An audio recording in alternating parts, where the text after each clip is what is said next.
Hey guys, welcome back to Sparks and Recreation. In today's video, we're going to give our honest and true review of the Norwegian Prima. This is a 5-night cruise that left out of Manhattan, had 2 nights in Bermuda, and then worked its way back to Manhattan. Quick, simple, easy cruise. We are not first-time cruisers. We have been on Norwegian a couple times, we've been on Royal Caribbean ships, multiples of them. We have also been on multiple Carnival ships, so this is not our first time on a ship. We have actual information, true and honest thoughts about the pros, cons, and what we're indifferent about. Was it worth the money? Is the layout of the ship anything that makes sense? Is it something that a young person would like to do? Is it only for old people? Can you bring your kids? I'm going to answer all these questions in this video. We're also going to throw in a little advice on how to save some money on excursions if you happen to book the same cruise. So let's get into it, guys. The Norwegian Prima. So this cruise ship actually leaves right out of New York City. The terminal is right in Manhattan. It's $45 a day for parking. Parking is directly next to the cruise port. We're taking the Norwegian Prima. This is the one with the go-kart track on top. So first, before we actually even talk about being on the ship, let's talk about the actual cruise port itself in Manhattan. If you've never been, this is one of the easiest and simplest, fastest cruise ports we've been to. We've been to Seattle, we've been to New Orleans, we've done Miami, Port Canaveral. This is by far the fastest one we've been into. It was quick, easy, and on the ship within 5 minutes. The one con I will say is that they sent out an email at like 10 in the morning the day before the cruise saying do not show up earlier than your actual picked time that you chose to get on the ship. So we were offered a time of like 3 p.m. So we stayed late into the hotel the night before, kind of killed time for a few hours, and then we saw a post on the Facebook page for this ship. Everybody's saying, hey, I got here at 11 a.m. They're letting everybody in. So we actually decided, okay, let's head over to the ship. And it's true. They were letting everybody on hours and hours ahead of time, even though they sent an email saying specifically do not show up. I guess, I don't know if I would take that email very seriously is what I'm saying. So anyways, once you're on the ship, you're here in New York City, and it's absolutely beautiful. The ship left at around 7 p.m. in April, so that means you're going to see the skyline. So something I would highly recommend is if you live in the Northeast and you're trying to go on a cruise to either Bermuda, Bahamas, Mexico, find one that leaves out of a cruise port in the Northeast, because otherwise you're just spending extra money to fly when you could just drive there and spend like $200 to park your car instead of multiple hundreds of dollars per person to fly. Anyhow, onto the ship. This ship was actually built in 2022. It is one of the newest in the fleet of Norwegian's cruise ships. The Aqua, I think, is being sailed out the first time, which is their brand new ship, the day that this video is either coming out or within the week of the video coming out. But up until this point, this is one of the newest ships that they offer. And you can tell it's a new ship because there's lots of cool features. Everything is super bougie. Every button you touch and it feels nice and like quality hardware on everything. But I will say there's more wear and tear on the ship for only being a couple years old than I was expecting. In our stateroom itself, there was like a broken hinge on one of the doors. Trim is missing on some of the wooden panels. As you walk around the ship, you can see that people have actually broke off some of the like LED lighting that's above the elevators. Some of the games that they offer for the children of like ping pong and like there's this little soccer game that you can kick underneath the table. That the netting is broken. There's a lot of things as you walk around the ship you can see that they're not really maintaining very well, even though the ship is brand new. So I guess I'll say this. Is the ship beautiful? Absolutely. Is the ship being taken care of at the level that you think it should be? Kind of like the most recent trip on Royal Caribbean, that ship was a bit older, and I think that honestly some of the fixtures were in better shape, and you can tell that they're painting things as you go. Yes, the ship is nice. Yes, it could be a little cleanlier, and it could be in a slightly better condition if you ask me, based on other ships we've been on. And speaking of other ships, I want to bring up one thing that was our least favorite part of this entire ship. Every other cruise that we've been on and class of ship that we've been on, basically you have a main atrium in the center of the ship, and then you have kind of these little veins of entertainment that shoot out from the main atrium. This ship is not like that. This ship is set up like multiple small, dark, square corridors that leave you no real sense of where you're at. So a lot of times you can just leave your stateroom, go to the center of the ship, you know you're going to end up in the main atrium. And then from there, as you sail, you kind of figure out where things are. The problem with the design they have in this ship is that there's the atrium, but it's very small. And it's also, like, if you jet either left or right in either direction of the ship, either forward or back, you're then brought into different sections that do not intertwine. So, say you're in the atrium, you head right out of the atrium, heading towards the back of the ship. If you head that direction, you're going to end up in a set of, like, restaurants, bars, entertainment complexes, or even, like, where the comedy room is, things like that.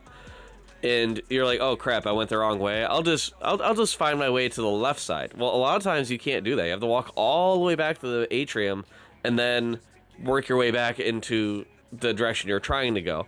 And they know this is an issue because they have plaques everywhere showing arrows of where stuff is, where even more than most ships, which is nice. But the problem is that even with those plaques, it's such a labyrinth of squares, these small little squares throughout the ship, that you're having a hard time of even getting your bearings as to where you are. It wasn't until the last day of the ship that we've even kind of figured out where everything was, and we had been exploring the ship for days. Another problem with this is that, so the idea is that instead of having a big main area with a bazillion people packed in it, they're trying to make small little, like, areas where you can go and relax, and it's more intimate, is what they say. So instead of having one huge buffet, there's 6 different dining options that are free and buffet-ish, where, like, they'll bring the food to you and stuff like that, but it's unlimited. You can go pretty much whenever you want, but they're in these small little venues. And that's great and all, but what if most people don't like 3 of the venues? And you find out very quickly within the first 2 days what people like and don't like. So you may have 6 different dining options all during lunch hour or during dining hours at night, but every single person on the ship is packed into the 3 cool places, and the 3 places that nobody really liked that much are completely empty. We found this to be an issue multiple times. This isn't just an issue with the food and the dining. This is also an issue with entertainment. So when it comes to doing the comedy show, they have it in either Sid Norman's or the Improv, which both are very small venues, only seat maybe 100, 120 people, I would guess, at most. So what would happen is we're like, oh, let's go check out the comedy show. We would go down there an hour ahead of time. There's already a line through the corridors of people trying to get in because there's such a small amount of actual seating that it was pretty much standing room only, and we never even went to a comedy show because it wasn't worth our time to wait an hour and a half standing in a hallway to watch the comedy show.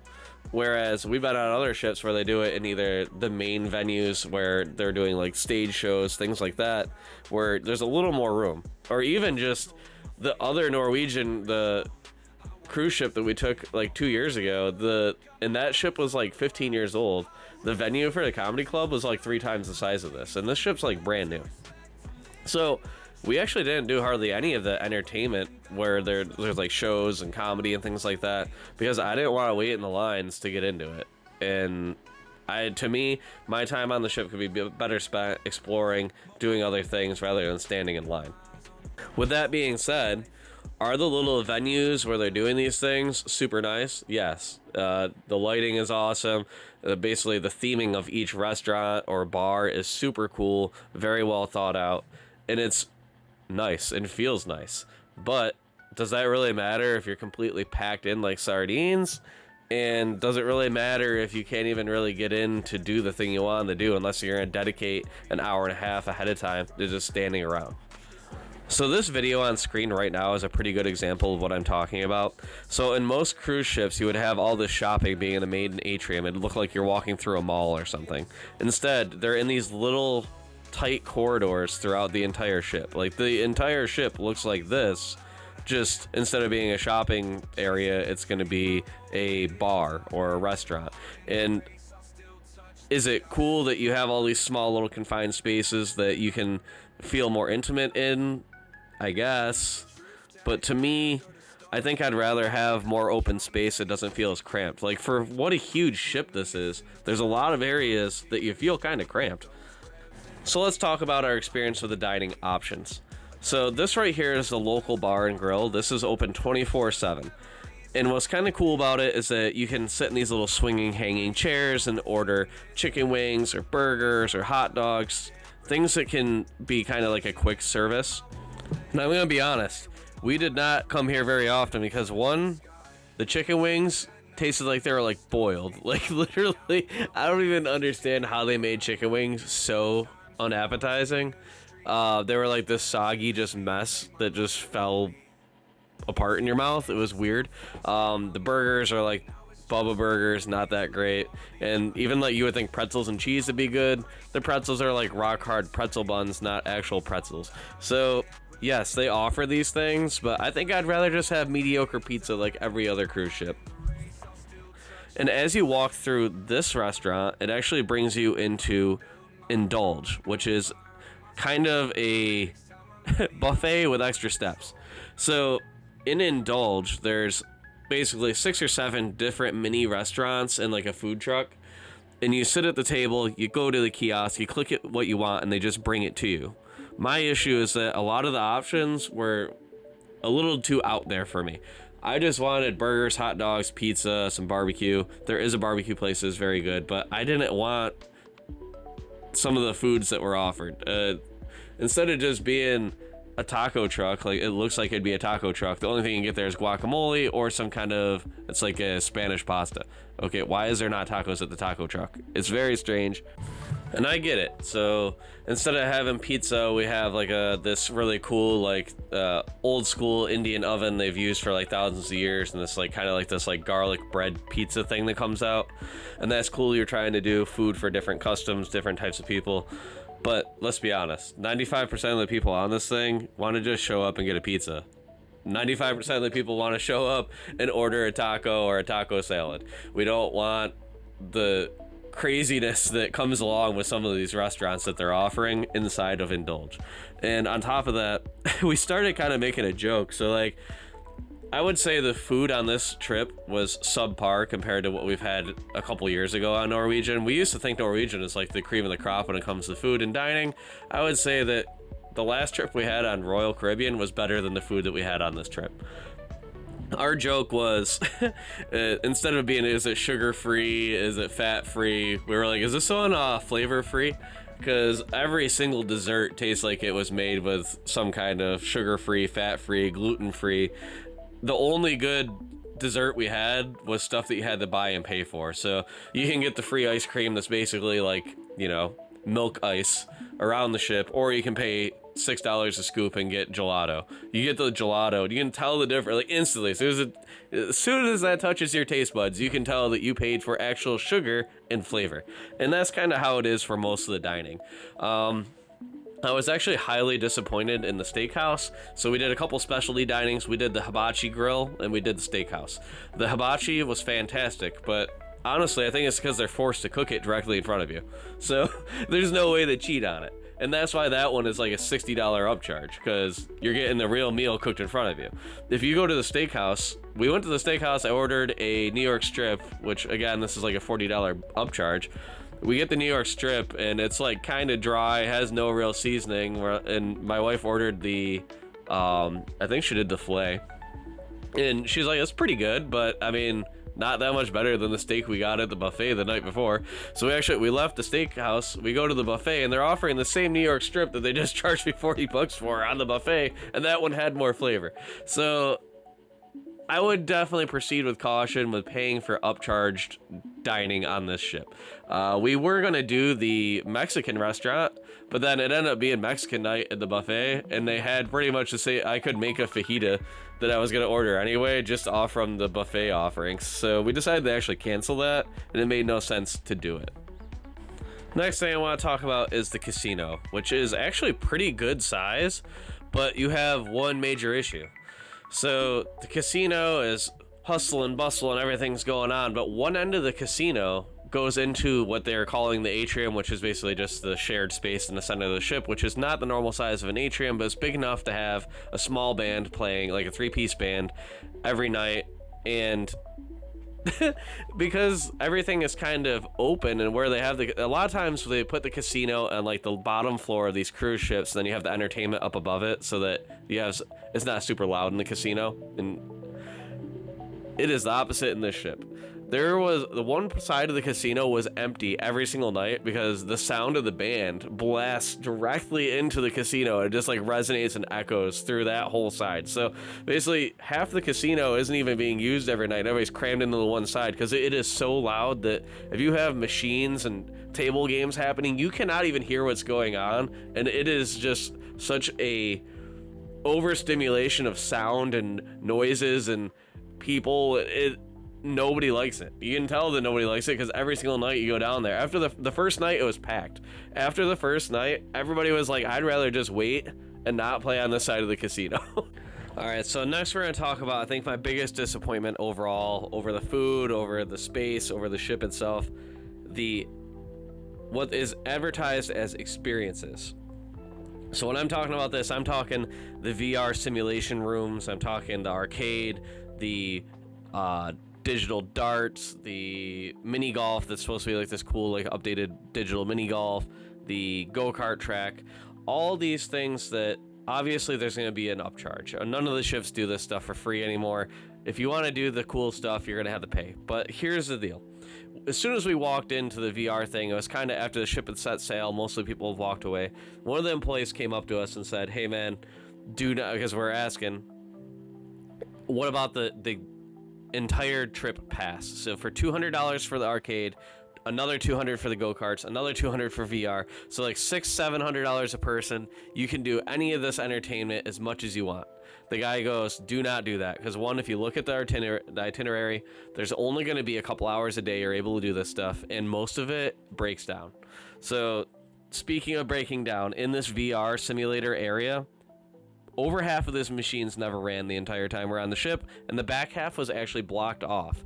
So you had the options of like the Indy cars, the VR Roblox type thing, and the trophy truck, which the trophy truck, all of the articulation was broke, had dust on it. He's like, hasn't ran in a while. You just get in it and drive on the screen, paying $9 a turn. You see what I'm saying? So this starts to add up. On top of that, the arcade area is mainly chance to win games. So that's going to be like the claw, the little scissors come out and cut the string, you try to fit the key through the hole, those types of games that are not included. If you pay unlimited arcade, it is not unlimited. It is only the like 4 games they have that are actual, like, you know, you have Mario Kart, you throw the basketball, there's air hockey. That's pretty much it. If you want to let your kid do unlimited on those like 4 games for the entire trip, that's $200. All of the chance to win games are between like $3 and $6 a time. And we saw a crazy amount of kids up there with their card, because I'm sure the parents just sent them up to the arcade and said, hey, go spend some money, have fun. And these kids are just swiping, because those chance to win games take 12 seconds. And then there's a kid I watched who probably dump $150. Hopefully there's a limit, because that kid probably spent $150 in like a 5-minute span of us just sitting there watching him just over and over and over, trying to get the little claw to pick up the teddy bear, which is not included in his unlimited thing. He had a wristband. That doesn't count. So that brings us to the go-karts. Go-karts are a different situation. There's 3 levels of go-karts. There is during the day, like a kids section, family section, where you can kind of drive around half speed. There's like a laser game on the back of the go-karts. Super cool. $15 if you're into that. Sweet. Then there is like single rider and double rider hours. There's like 3 hours a day where you can do that. $15 a person. It is racing, but they're at like half speed. The only way to go full speed on those go-karts are you have to pay $30 a person in a 45-minute block each night, as long as the weather's decent, and you are by yourself. So these are individual go-kart races. They say it's full speed. I can tell it's not actually full speed. They're still limited, but you get to go faster than all the other people. And then there is like a scoreboard, a time attack type thing. I end up winning that. Woohoo. Got my trophy. Fastest on the ship. However, the unlimited go-karts are not unlimited go-karts. They are only allowed during the certain periods of time of day, and you do not ever get to go full speed. Word of warning. Next, we're into the mini golf and the digital dart section, which again are also paid. There is no unlimited on these. You have to pay $9 or $5 per time, depending on which one you're doing. And to make things worse, there's only like 4 stations for the darts. There's like an hour-long wait. For the mini golf, it was a 2-hour long wait, and they only have 9 digital golf balls for the entire thing. So you have 18 holes, 9 golf balls. So you put that together, you have a family of 4 show up and another family of 4 show up. You now have tons of people standing around trying to set up to play mini golf, and there's no balls left. Insane. Could not figure out how they've let this happen. Absolute failure on Norwegian's part on a lot of this experience stuff. And I feel bad because the upcharges don't just finish there. Everywhere across this ship is upcharge after upcharge after upcharge. You go to formal dining that's free. If you want a steak that's not just the beat up steak, it's like $50 to get a steak in your normal formal dining, if you don't want just whatever the sirloin they're having that night. It's wild, but it is what it is. So let's talk about some of the things we did enjoy on this trip. So I would say this ship is pretty awesome if you have teenagers or young adults that are into that type of stuff, because you're the one paying for it. They don't care that it's a ripoff. There is a lot of cool stuff to do that's like these cool digital VR things, go-karts. Like, this is a ship that's aimed a little more towards a younger demographic. A lot of the people on the ship, I'd say the median age has had to have been around 60. They're trying to get younger people on these things. We did the thermal spa, which was awesome. So that gets you all these like cool different spa rooms, private hot tubs, and like a heated sitting area that looks out over the edge of the ship. That was well worth the money. I would say recommend doing that. We did a couples massage. It was very nice. That type of stuff, fantastic. We had a really good time. I do think the ship has a lot of really cool areas. So there's like a spot where you can walk out and it's a glass floor and you can walk over the ocean off the side of the ship. There's all these infinity pools, hot tubs to hang over the edge of the ship. The main pool is a little small, but there's also a wave pool. When we went, the temperature in New York City was like 30 degrees. It wasn't warm until like the 3rd or 4th day of the trip, so not a lot of people took advantage of that type of stuff. But the ship does have a lot of cool amenities in that way, and also they have the splash zone for the kids and all sorts of basically babysitting for your kids in that area as well. Knowing what we know now, I'm not 100% sure I would actually book this specific cruise or ship again. It was fairly short, pretty expensive for what you got. And I think that there are better options out there for this trip total. I think we had about $7,000 into. I think you can do a better cruise on a more ergonomic ship that has the same amenities elsewhere. So for Norwegian Prima, I'd give it maybe like a 4 out of 10. I was not a huge fan. Maybe in the next one. But we did have a lot of fun in Bermuda. One thing we learned on this trip is that Bermuda does not require the ship's excursions. If I were you, I would not recommend buying a single excursion from Norwegian unless it's something that isn't offered otherwise. But if you just look online, you can find all of the places that they're offering that we saw are locally owned, and you can just show up and pay to do it without the cost. And Bermuda is not a dangerous place in any shape or form. It's one of the richest islands on Earth, so you're likely not going to get stabbed by either just getting a taxi, renting a car, and doing the excursion for literally a quarter of the price. We actually rented a moped for $100 for both days. I think it was $109 something after tax. I got you 2 days unlimited fuel, and we went to the pink beaches. We went and saw the abandoned forts. We went inside both Crystal Cave and Fantasy Cave. We saw all the beaches, secluded areas, and we actually found stuff that nobody else on the ship got to do because we explored off into the far ends and back roads of Bermuda that a lot of people didn't get to see. So I would say that we got more than our money's worth out of the trip just in our 2 days in Bermuda, because we spent only $250 between the 2 days, and that was the cost of a single person, single excursion. And we did all of it for under $250, food, moped, gas, getting into these places. So if I was you, I would just save your money and spend it on the island instead of giving it to Norwegian. You already gave them enough money to get your ass there. You can get yourself around. It's not dangerous. It's super easy.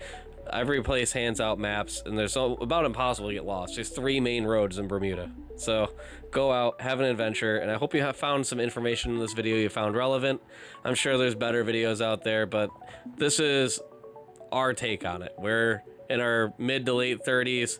We do have kids. We didn't bring them with us on this trip because it was our 20th anniversary, but I think that there's things that Norwegian could improve on to get more younger people on this ship. And part of it is you cannot just upcharge the crap out of these people. You pay so much money to get on these things, you shouldn't have to pay $5 to kick around a golf ball or $9 to throw a fake dart. That's my final take on it. And for the love of God, stop charging for the same food that's at the buffet one floor above in a sit-down restaurant. If you made it this far, please give us a sub, leave a comment, give us a like, or share it with a family and friend. I very much appreciate it. We'll catch you in the next one, guys.